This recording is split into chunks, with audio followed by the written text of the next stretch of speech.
why it's important for us to stop the first negative thought.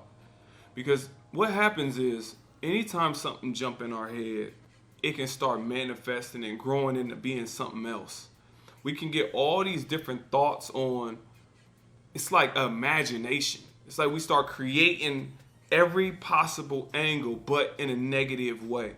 So the first thing that can happen, let's just say we're going to school and it's a test. I just know I did bad on the test. I just know this, blah, blah, blah, blah, blah. What happens once that first negative thought manifests, it shifts our energy.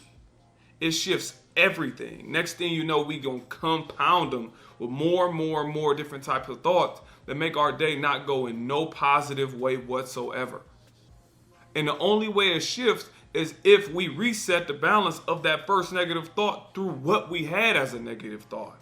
What I mean by that is if you show up and say, I know I did bad on the test, next thing you know, you done tripped and failed. I'm just making things up, but you get the point. And you get to that classroom and you actually did good on the test. You feel a little better, but that doesn't entirely shift your energy from the first negative thought. And I'm using this on a light behalf.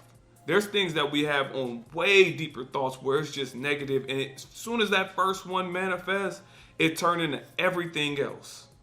Everything else. We start spiraling because we keep feeding it, especially when it's things like, I know nobody likes me.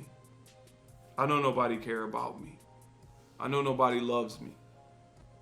Then what happens is it starts spiraling.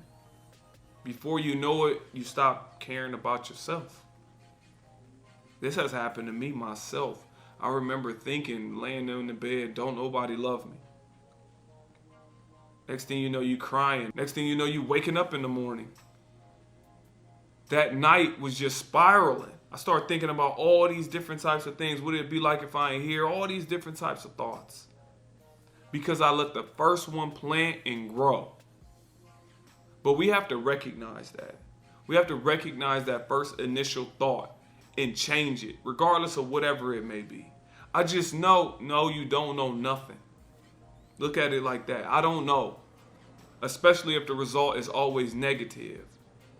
Because we will be the worst critics on ourselves. We can brutalize ourselves way more than anybody else can.